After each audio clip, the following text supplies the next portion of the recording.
교독하겠습니다. 사울이 주의 제자들에 대하여 여전히 위협과 살기가 등등하여 대제사장에게 가서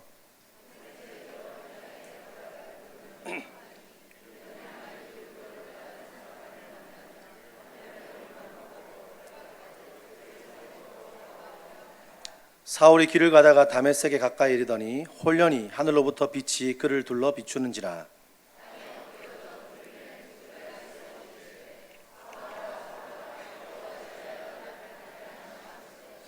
대답하되 주여 누구시니까? 이르시되 나는 내가 박해하는 예수라.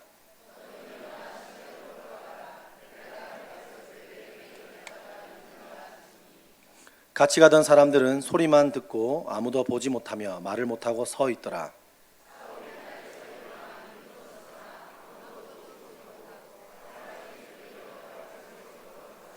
함께 읽겠습니다. 사흘 동안 보지 못하고 먹지도 마시지도 아니하니라. 기도하겠습니다. 하나님, 오늘 이 시간 겸손히 우리 모두가 주의 말씀 앞에 섭니다. 주님 말씀하셔서 우리 모두가 주님의 온전한 은혜와 사랑 앞에 나아가는 시간 될 수 있게 하여 주시옵소서.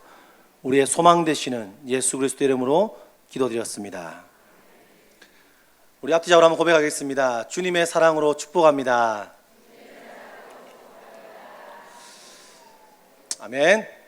얼마 전에 저의 지인 중에 한 분이 만남이라는 책 제목의 책을 쓰셨습니다. 그 책은 역사 인물 10명을 주제로 해서 그분들의 만남과 그분들의 삶의 이야기를 통해서 교훈을 얻는 책이었습니다.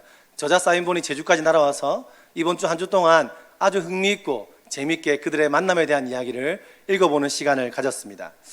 여러분, 만남이라는 것은 우리의 삶에 빼놓을 수 없는 너무나 중요한 주제이죠.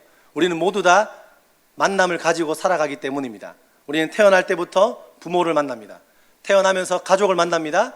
그리고 또래를 만나고 스승을 만나고 그리고 배우자를 만나고 이렇게 교인들을 함께 만났습니다.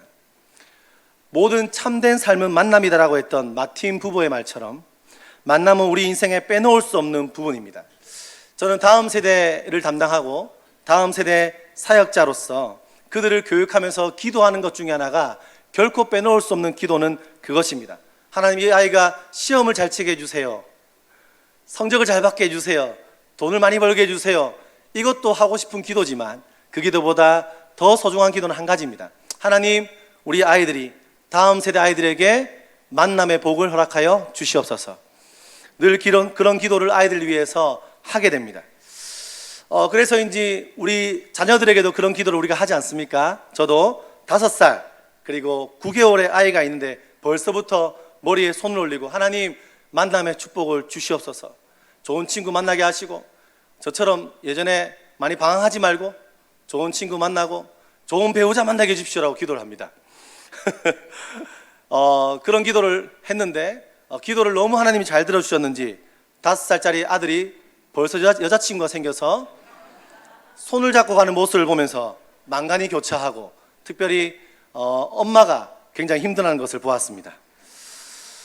여러분, 우리가 만남의 축복을 달라는 고백, 너무나 감사한 고백 아니겠습니까?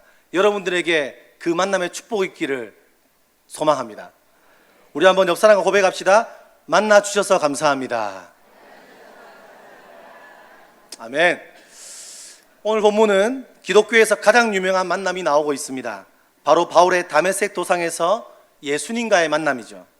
존 스토트라는 신학자는 이 본문에 대해서 평가하기를 다메섹 도상에서의 사울의 체험은 교회사에서 가장 중요한 회심이다 라고 진술했습니다. 이 말은 과장이 아닙니다. 바울은 이 예수님과의 만남이 얼마나 강렬했던지 그의 서신서에서 끊임없이 직감적적으로 그 만남을 보여주고 있고 사도행전조차 3번이나 그의 회심을 기록하고 있습니다. 함께 1절과 2절을 읽어볼까요? 시작.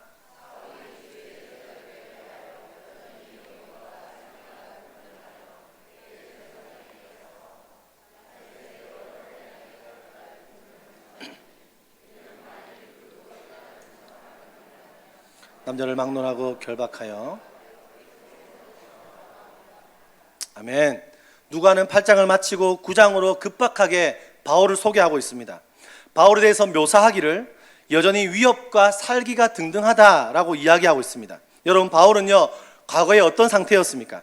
7장과 8절에 나온 것처럼 공회 앞에서 스데반을 죽이고자 하는 유대인들이 바울 앞에 그 옷을 두었습니다. 사울은 그의 죽임을 마땅히 여겼습니다. 교회를 잔멸하기 위해서 각 집에 들어가서 여성과 남성을 끌어다가 옥에 넘기는 자였다는 것이죠. 그렇게 포악하고 무서운 바울이 오늘 본문에 다시 등장합니다. 그에게는 그 어떤 변화가 없습니다. 더욱 사명이 충만해서 예수를 주로 시인하는 자들을 잡아서 감옥에 넣기 위해서 무려 240km, 도보로는 6일이나 걸리는 거리를 한결같은 마음으로 여전히 위협과 살기가 등등한 모습으로 나타나고 있다는 것입니다. 여러분, 여전히라는 뜻은 곧 바울의 살기 어린 그 모습이 여전히 몸에 배어있고 식지 않고 지속적임을 말하고 있는 것이죠. 그리스도인에 대한 살기와 위협, 그의 심장을 가득 채우고 있습니다. 그것을 성경은 말해주고 있습니다. 여러분, 이 젊은 납비는 흡사, 장발장에 나오는 장발장을 추적하는 냉혹하고 집요한 형사 자벨처럼 그들에게 달려가고 있습니다. 여러분, 이런 상황에 아무것도 바뀌지 않는 상황 가운데서 어떤 일이 일어납니까? 사울은 누구를 만납니까? 그때 예수 그리스도를 만나게 되는 것입니다. 바울의 사건, 오늘의 본문을 통해서 우리가 먼저 알게 되는 것은 예수 믿을 것 같은 흔적이 없는 그 사람, 결코 예수 믿지 않고 그냥 자신의 고집과 아집대로 살아갈 그 사람에게, 어떠한 예수를 믿을 흔적이 없는 자에게 예수님이 찾아오셨다는 것입니다. 그 당시에 이 나사렛 예수를 모든 사람이 믿어도 믿지 못할 사람, 저 사람이 예수를 믿으면 내가 손에 장을 지진다, 그 리스트 1위가 누구겠습니까? 바로 바울이었을 겁니다. 교회를 잔멸하려 했던 인물이었습니다. 그런데 우리가 오늘 장면을 통해 놀라게 되는 것은 그에게 예수 그리스도가 찾아왔다는 것이죠. 여러분, 예수님이 찾아왔다는 것, 그것은 무엇을 말하는 것입니까? 하나님의 은혜가 너무나 크고 놀랍다는 것입니다. 주의 은혜가 얼마나 큰지 전혀 준비되지 못한 자에게 은혜가 쑥 하고 임하고 있다는 것이죠. 여러분, 우리는 은혜라는 말을 많이 들어서 때로는 감동이 없지만 성경은 그렇게 말하지 않습니다. 바울이 회심하는 역사가 무엇으로 오고 있습니까? 오늘 이 시간 은혜로 오고 있는 것이죠. 그냥 적당히 예수 잘 믿을 것 같은 호의적인 사람이 아닙니다. 법 없이도 살만한 사람이 아니라 쇳덩이 같은 마음을 가진 강박한 사람, 도저히 변화될 것 같지 않는 사람이 바로 그 사람에게 하나님의 은혜와 하나님의 사랑과 하나님의 긍휼과 하나님의 변화가 일어나고 있다는 것이죠. 여러분, 성경이 끊임없이 증언하는 것이 무엇입니까? 사람을 바꾸는 것은 은혜밖에 없다는 것입니다. 다른 말로 예수 그리스도와의 만남이 곧 은혜라는 것이죠. 여러분, 은혜 없이 우리가 구원받을 수 없습니다. 아멘 하십니까? 그분의 은혜 없이 우리는요 살아갈 수가 없습니다. 은혜가 무엇입니까? 자신이 얼마나 무익한 존재인지를 깨달는 것입니다. 성경에 나오는 맹인을 보면서, 그 맹인을 보면서 참 불쌍한 사람이 주님을 보았구나, 그것으로 끝나면 성경을 반만 보는 것입니다. 그 맹인을 보면서 하나님, 제가 사실 알고 보니 맹인이었습니다. 영적으로 소경이었습니다. 나에게 은혜가 필요합니다. 주님 보기를 소망합니다. 삭개오를 보면서 저 세리, 저 죄인이 예수를 만났고 새 인생을 살게 되었구나, 그것으로 끝나면 안 됩니다. 하나님, 제가 마치 그 삭개오처럼 죄인이었습니다. 제가 구제불능이었습니다.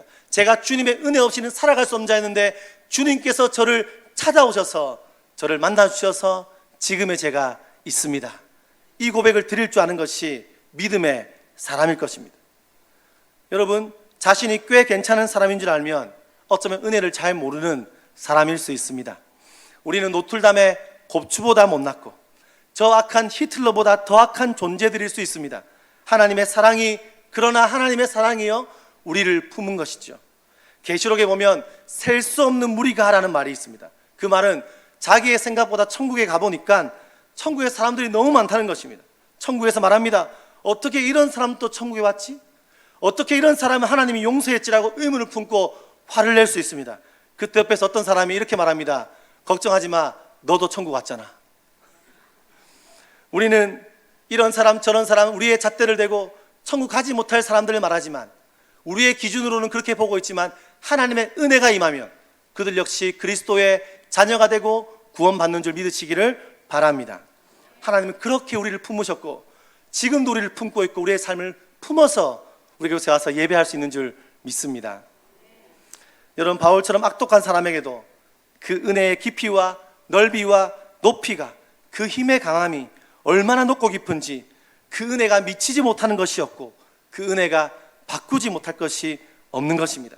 성경이 말하는 것이 바로 그것이 은혜다. 이 놀라운 은혜가 우리 안에 있다. 성경은 메시지를 주는 것이죠. 시카고에 한 청년이 있었습니다. 아주 술을 잘 먹고 불량배였습니다. 한 번은 만취해서 술을 먹으러 자신이 잘 가던 술집에 가는 길에 그날따라 교회가 그렇게 눈에 밟혔습니다. 그래서 그 사람은요, 눈에 거슬리는 교회에 찾아갑니다. 빨간 벽돌을 주었습니다. 빨간 벽돌을 가지고 목사를 죽여야 되겠다라는 생각을 가지고 들어갔습니다. 하필 저녁 예배를 드리고 있었습니다. 그 사람이 바로 가서 벽돌로 쳤으면 모르겠는데 하필 예배를 드렸습니다. 예배가 끝나기 전에 마음의 분노를 가지고 벽돌을 가지고 예배를 드리고 있었는데, 예배를 드리던 중에 아무것도 모르고 설교하던 목사님의 말씀을 통해서 그가 하나님의 사랑과 하나님의 은혜, 예수 그리스도를 만나게 되었습니다. 청년의 가슴에 뜨거운 주님의 사랑이 느껴져서 눈물이 흘러내립니다.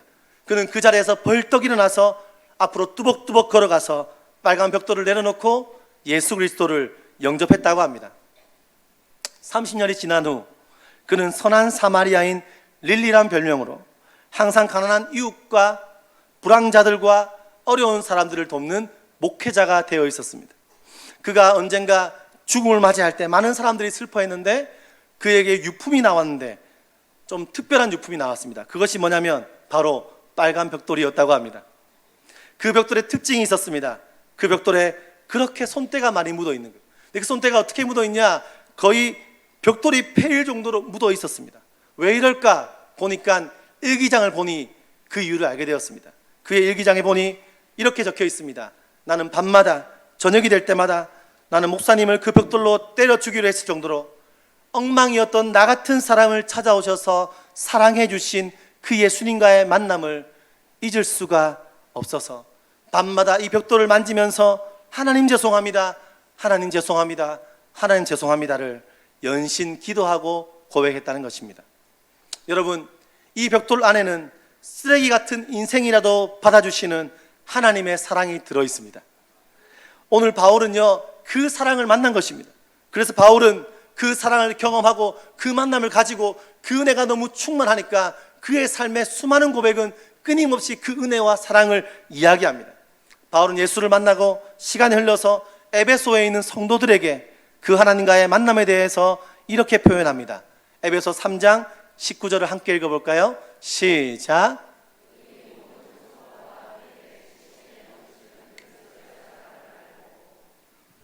너비와 길이와 충만하신 것으로 너희에게 충만하게 하시기를 원하노라. 아멘. 사랑하는 여러분, 여러분이 믿고 살아가는 복음의 은혜가 여러분을 만나주신 그 놀라운 사랑의 너비와 길이와 높이와 깊이가 어떠함을 깨달아 살아가고 있습니까? 멀게 말고 이번 한 주 동안 여러분 그 사랑에 감격하고 그 사랑에 너무너무 감사해서 감격하며 찬송이 입에서 흘러나온 적이 있습니까? 여러분, 저는 저의 인생에 많은 기도 제목이 있을 수 있지만 저의 기도 제목 중에 아까는 남을 위한 기도였다면 저의 기도 제목이 있습니다. 그 기도 제목은 하나님 저를 유명한 목사가 되게 하여 주시옵소서, 대단한 능력 있는 목회자가 되게 하여 주시옵소서가 아니고 제 많은 기도의 대부분의 기도는 이겁니다. 하나님, 제가 오늘보다 내일 더 주님 더 사랑했으면 좋겠습니다. 내일보다 그 다음 날 더 하나님의 은혜와 깊이와 그 사랑을 더 체험하고 싶습니다.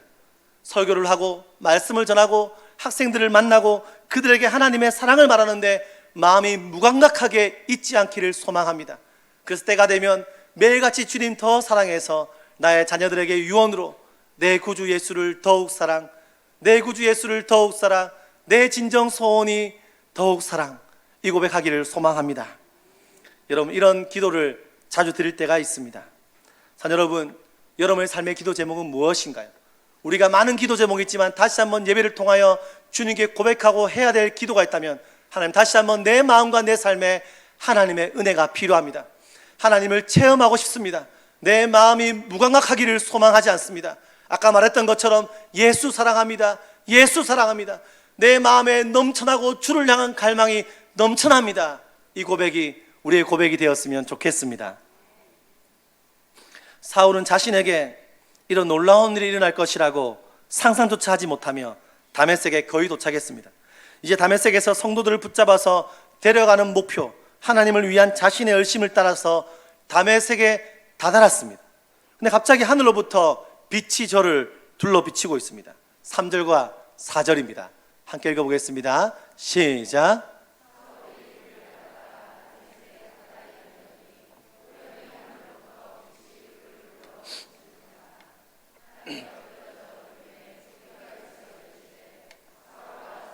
내가 어찌하여 나를 박해하느냐 하시거늘. 그는 음성을 듣고 그는 땅에 엎드렸습니다. 빛 때문에. 그는 열심히 잘 달려왔습니다. 예루살렘에서 예수 믿는 사람 다 잡아놓고 다메섹까지 당도해서 그들을 데려가려고 왔습니다. 자신의 인생의 목표 지점에 거의 다 도달했는데 갑자기 빛에 고꾸라졌습니다. 여러분, 우리는 우리의 삶에서 이런 극단적인 상황은 아니지만 각자의 삶을 열심히 다름박질하며 살아가다가 멈춰서게 되는 경험들이 있습니다. 내가 원한 것이 아닌데 건강상의 문제로, 때로는 사업의 문제로, 사람 관계의 문제로, 가정의 문제로, 교회에서 일어나는 일들 때문에 때로는 우리의 삶에서 멈춰서게 되는 일들을 경험할 때가 있지 않습니까? 그런데 그럴 때 우리는 무엇을 알게 되고 어떤 경험을 하게 됩니까? 그때 소리가 들리는 것입니다. 삶을 참 멋있게 꾸려가고 바쁘게 살아갈 때는 들리지 않았던 소리가 환경에 의해서 나도 모르는 빛 때문에 바닥에 거꾸라졌는데 그때 소리가 들리기 시작하는 것입니다. 그 소리는 무슨 소리인가요? 예수님과의 만남의 소리인 줄 믿습니다. 곧 은혜의 소리인 것이죠. 여러분 삶에서 멈춰서게 되는 경험이 생길 때에 좌절과 아픔이 지속되고 너무 힘이 들지만 괴롭지만 우리는 그때가 다시 한번 그분의 소리에 귀를 기울여야 되는 시간임을 기억하시기를 바랍니다. 오늘 다메섹 도상의 사건의 경험의 알맹이가 무엇입니까? 여러분, 바울이 자신의 생애 가운데 아무 관계가 없던 예수가 살아계신 인격적인 실존으로 살아있는 분으로 자신을 찾아오는 것입니다. 다시 그분 앞에 진짜 만남을 가지게 되는 것입니다. 자신의 인생에 그분이 오셨다는 것이죠.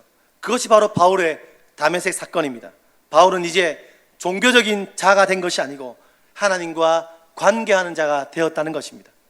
여러분, 바울은 예수님에 대한 이야기를 듣고 스데반을 돌로 쳐 죽인 공범입니다.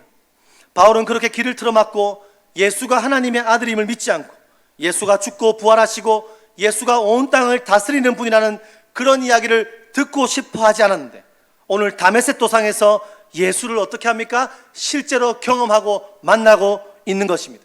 그분이 죽은 줄 알았는데, 모든 것이 끝난 줄 알았는데 예수를 맞닥뜨리고 있는 것이죠. 어떤 분으로 말입니까?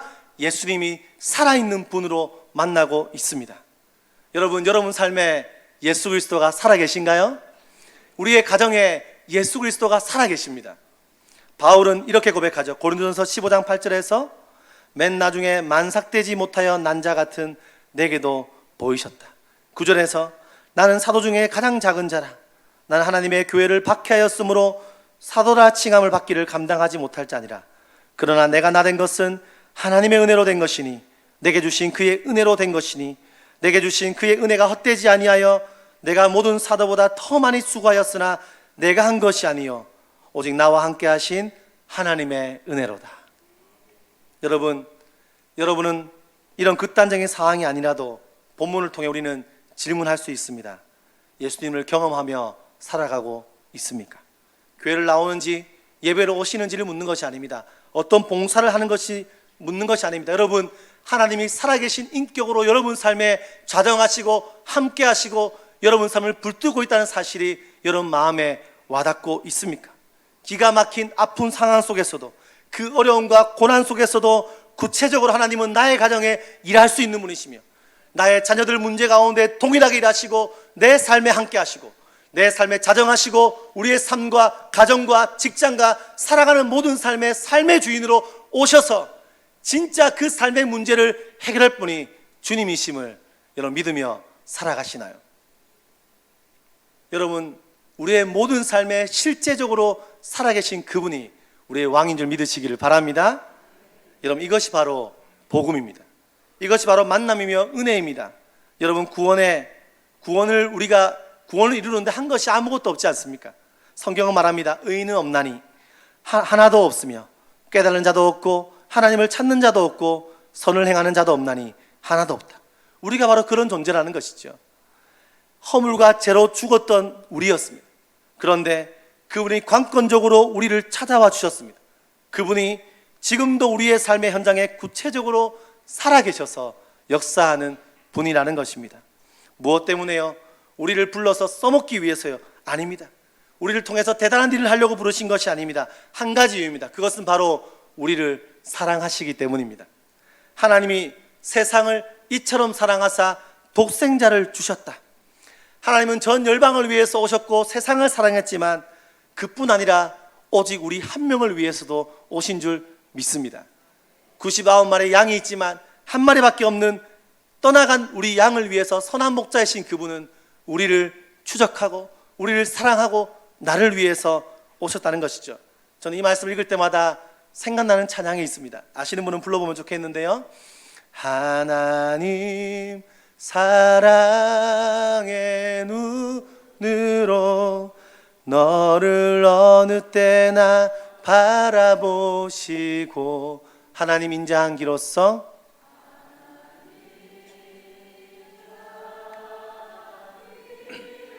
언제나 너에게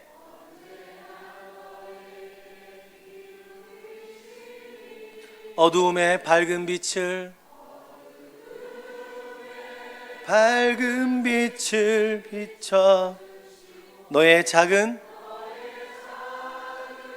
신음에도 응답하시니 너는 어느 곳에 있든지 주를 향하고 주만 바라볼지라. 인생의 절망과 인생의 어려움과 낭망 속에 있을 때 여러분, 하나님이 여러분의 삶에 함께 하시고 신음소리에도 귀를 기울이시고 지쳐있고 낭망해 있고 또다시 절망한 인생이지만 하나님이 그분 여러분과 함께하고 계시고 우리가 눈을 들어 주님 바라볼 때 우리에게 보이는 것은 무엇입니까? 하나님은 살아계시는구나. 사방이 다 막혀도 하늘을 들어서 우리는 뭘 볼 수 있습니까? 그래, 지나온 내 모든 삶이 주의 은혜였으니 앞으로 살아가는 나의 삶 역시 하나님의 은혜이다. 우리는 그 고백을 드릴 수 있는 줄 믿으시기를 바랍니다. 여러분, 그 빛을 경험하면, 그 하나님을 만나면 어떤 일이 일어납니까? 오늘 주님 이렇게 말씀하십니다. 네가 하는 일은 나를 핍박하는 일이다. 나를 핍박하는 일이다 라고 말씀하십니다. 이 땅에 살아가는 수많은 사람들은 주를 위하여 산다고, 하나님을 섬긴다고 열심히 믿었는데 예수를 만나고 복음을 경험하면 어떤 경험을 합니까? 자신이 했던 모든 일들이 하나님을 대적했던 일임을 깨닫게 됩니다. 내가 얼마나 죄인이었고 내가 얼마나 나의 야심과 내 욕심을 위해 살았는지를 우리는 알게 되고 나의 생애가 얼마나 엉터리인지를 알게 되는 것이죠. 여러분, 신앙은 신념이 아닙니다. 여러분, 저 같은 목회자는 특히 더 이런 말씀을 볼 때마다 조심해야 되겠지요. 주를 위해 산다고 말하고 주님 위해 산다고 열심히 살아간다 말하지만 겉모습은 포장하지만 다시 한번 말씀 앞에 저의 삶을 자로 재듯이 재어보면 내 마음에 고집이 있고 내 마음에 욕심이 있고 주를 위해 하는 것이 아니라 나를 위해 할 때가 있고 나의 만족을 위해 할 때가 있고 예수가 피로 사신 교회를 그리고 그의 아들 된 형제 자매들을 아프게 하고 있지는 않는지 돌아볼 때가 있다라는 것입니다. 여러분, 저뿐이겠습니까? 이 땅에 살아가는 모든 그리스도인들은 나의 삶의 행위가 어떠한지 예배를 통하여 다시 한번 나의 삶의 곳곳에 주님과의 만남을 통해서 내가 어떠한 모습으로 있는지 우리는 돌아볼 필요가 있을 것입니다. 바울은 자신의 목적과 달리 자신의 힘을 의지하고 날뛰던 이리 같은 사람으로 살아왔는데 이제 목자에게 순종하는 양으로 변화된 사람으로 부활하신 예수의 명령에 따라 다메섹 도시로 입성하게 되고 있습니다. 6절부터 9절까지를 읽어보겠습니다. 시작.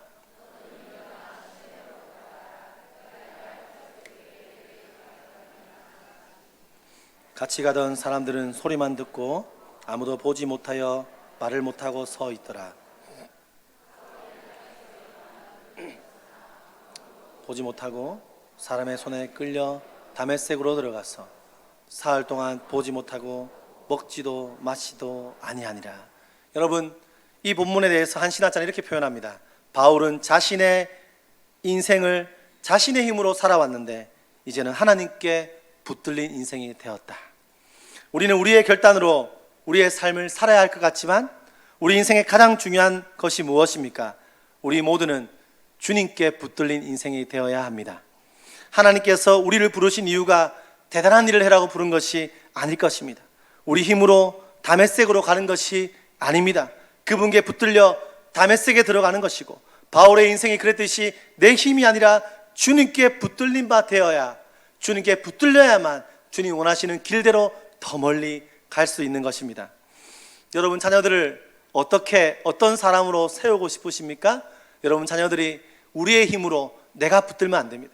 그 아이가 자신의 인생을 자신들이 붙들어 가면 안 됩니다. 우리 자녀들을 주님께 내어 맡기고 주님께 붙들린 인생이 돼야만 더 아름다운 길로, 멋진 길로 갈 줄 믿습니다.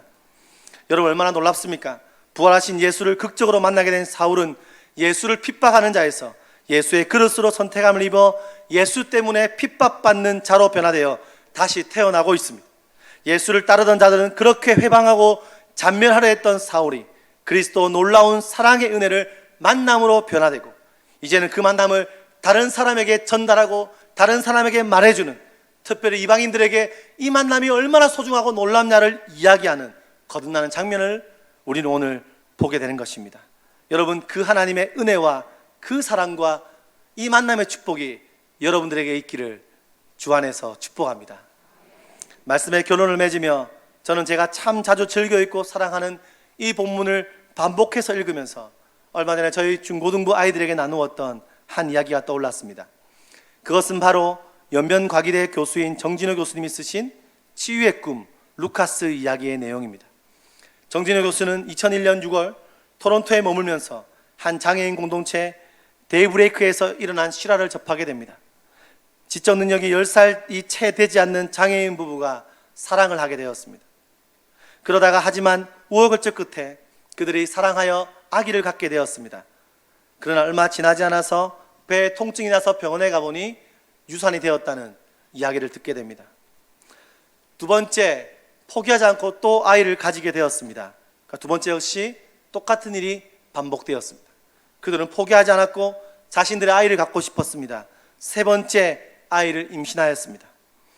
그런데 몇 달 지난 후에 또다시 배에 통증이 와서 불안한 마음을 가지고 병원에 갔더니 청청병력 같은 선고가 내려집니다.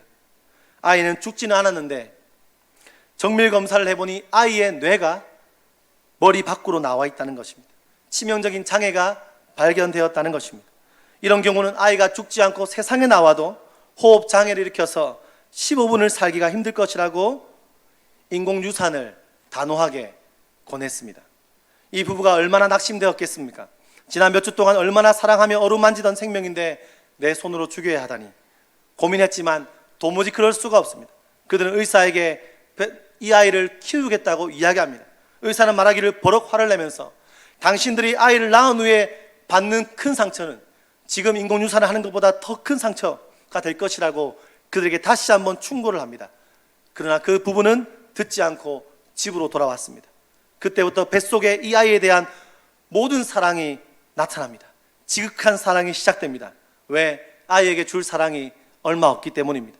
아기 이름을 서둘러 지었는데 루카스라고 지었습니다. 뱃속에다가 아빠는 항상 인격적으로 사랑의 노래와 사랑의 메시지를 끊임없이 들려줍니다. 온 정성을 쏟습니다. 축복을 하고 위로를 하고 사랑을 주었습니다. 그리고 꿈같은 시간이 지나고 해산일이 다가와 병원으로 갔습니다. 목숨과도 바꿀 것 같은 해상구로 아이를 낳았습니다. 놓고 보니 아들이었습니다. 너무 아름다운 아들이었습니다. 하지만 의사의 말대로 내가 머리 밖으로 나와 있습니다. 의사의 충고에 따라 부부는 루카스를 최대한 밀착하여서 안아주었습니다. 부모의 피부 접촉이 아이의 생명을 조금이라도 연장시킬 수 있지 않을까라는 생각 때문이었습니다. 그렇게 10분이 지났고 15분이 지났고 30분이 지났습니다. 1시간이 지났습니다. 의사는 더 이상 병원에서 할 일이 없으니 집으로 데려가라고 했습니다. 그때부터 아이를 집으로 데려온 이 아이를 향한 말로 다 할 수 없는 부모의 사랑은 이어집니다.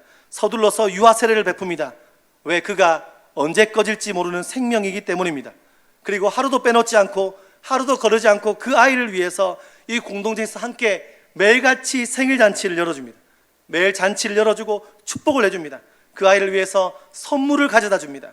그렇게 그 아이가 17일을 살게 되었습니다.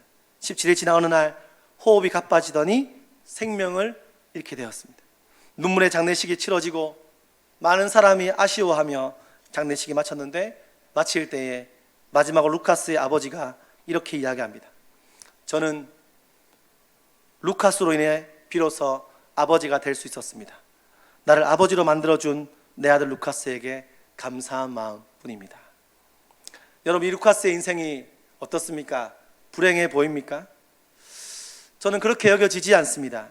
어쩌면 이 루카스는 그 누구도 받아보지 못한 최고의 사랑을 17일 동안 함축적으로 저는 받았다고 생각합니다. 여러분, 그 이야기를 접하고 그 일을 경험한 산책을 하던 이 정진호 교수님이 산책을 하며 걷다가 갑자기 자기 마음에 충격적인 하나님의 음성이 들렸다고 합니다. 그것은 바로 이것이었습니다. 네가 바로 루카스야. 무슨 말인가요? 저는 그 말에 전적으로 동의가 됩니다. 여러분, 우리가 루카스 아닌가요? 그것은 오르신 하나님의 말씀입니다. 여러분, 오늘 저와 여러분이 바로 루카스일 수 있습니다. 우리는 태어날 때부터 결함을 가진 존재들입니다. 이 아기 루카스가 태어날 때부터 골 밖으로 내가 튀어나오는 결함을 가지고 태어난 것처럼 우리는 태어날 때부터 죄라는 결함을 가진 존재들이었습니다. 우리는 17일을 살다가 죽은 루카스를 불행하다, 저주받았다 말할지 모르겠지만 영원을 주장하시는 하나님 보시기에는 17일을 살다가 죽은 인생이나 7, 80년을 살다가 죽은 인생이나 어쩌면 한 가지일 수 있습니다. 우리는 죽을 수밖에 없는 결함을 가진 존재로 태어난 존재들이라는 거죠. 여러분, 그런 줄 알면서도 그 죄 가운데 있고 죽을 수밖에 없는 우리를 포기하지 않으시고 태 속에서부터 알고 지명하여 불러주신, 우리를 사랑해서 이 땅에 태어나게 하시며 그 아버지의 사랑으로, 십자가의 사랑으로 우리를 붙드신 그 사랑 때문에 지금의 우리가 있는 줄 믿으시기를 바랍니다. 그 놀라운 사랑을 우리 가운데 부어주신 것이죠. 여러분, 저는 저의 10대를 돌아봤을 때 저도 예수님을 믿지 않는 가정에 태어나서 혼자 교회를 다니니 핍박이 있고, 제사 지낸 날에는 혼자서 제사 음식을 먹기 싫어서 교회 가서 라면을 먹었던 기억이 있고, 가정의 아픔과 어려움 때문에 많이 고민하고 눈을 들어서 하나님께 삿대질했던 저인데, 하나님 어디 있냐고, 하나님 있으면 나와보라고 그랬던 저 같은 인생인데, 다시 한번 제 인생을 돌아보고 오늘 말씀을 보니 제가 할 수 있는 것은 이것입니다. 주님, 제가 바로 루카스입니다. 제가 바로 이 사울 같은 존재입니다. 하나님을 대적했던 자였고, 아니면 이 루카스처럼 너무너무 불행하고 어쩌면 언제 꺼질지 모르는 그런 생명이었던 나인데, 하나님 저를 사랑해 주셔서, 저를 붙드셔서, 저를 루카스처럼 사랑을 끊임없이 부어주셔서 지금의 제가 있는 줄 믿습니다. 여러분, 그 부모가 루카스를 사랑하듯 주님 우리를 사랑해 주십니다. 여러분, 우리가 바로 이 아버지의 사랑 때문에 그분의 은혜의 만남으로 이곳에 살아있고 이곳에 예배하고 있음을 믿으시기를 바랍니다. 여러분, 떠밀려서 제주에 왔다고 생각하는 분 있습니까? 여러분, 그거 아닙니다. 하나님의 계획 아래 왔습니다. 지금 그때가 잠시 멈추어 주님을 만나게 되는 때입니다. 인생에 괴롭습니까? 지칩니까? 왜 이렇게 내 인생에 풀리지 않은 문제가 끊임없이 일어나고 있습니까? 다시 한번 생각해 보십시오. 지나간 시간 동안 하나님의 은혜가 얼마나 컸고 지금 그때가 하나님을 만날 수 있는 시간이라는 사실입니다. 여러분, 지금까지 지내온 것 주의 크신 은혜입니다. 은혜 아니면 살아갈 수가 없네. 호흡마저도 다 주의 것이니 세상 평안과 위로 내게 없어도 오직 예수뿐이네. 은혜 아니면 살아갈 수 없네. 호흡마저도 주의 것이니 세상 평안과 위로 내게 없어도 오직 예수뿐이네. 이 고백이 우리 모두의 한 주간의 고백, 아니 우리의 일생의 고백 되어지기를 간절히 소망합니다. 기도하겠습니다. 하나님, 오늘 사도 바울에게 찾아오셔서 만나주신 그 놀라우신 하나님의 사랑에 대해서 짧게 나누었는데, 참 이곳에 지쳐있고 힘들고 절망 가운데 있는 하나님의 사람들을 기억하사 찾아가셔서 내가 너의 삶에 함께했고 네 인생을 내가 불렀고 내가 너의 삶에 여전히 함께하고 있으라고 주님 말씀하여 주시옵소서. 절망이 오고 아픔이 오지만 지난 시간이 하나님의 은혜였고 남은 삶이 하나님의 은혜입니다 고백하는 우리 모두가 될 수 있도록 인도하여 주시옵소서. 예수님의 이름으로 기도드렸습니다. 함께 이 찬양을 우리 주님께